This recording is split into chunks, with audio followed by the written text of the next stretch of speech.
প্রিয় দর্শক, আসসালামু আলাইকুম।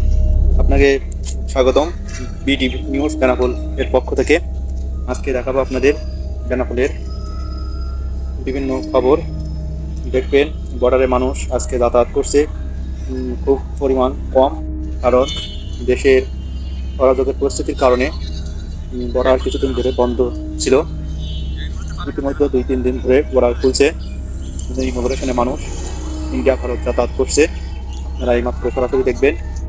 আপনারা যদি আমার চ্যানেলে নতুন হয়ে থাকেন, অবশ্যই চ্যানেলটিকে সাবস্ক্রাইব করবেন এবং আপনাদেরকে নতুন নতুন নিউজ পেতে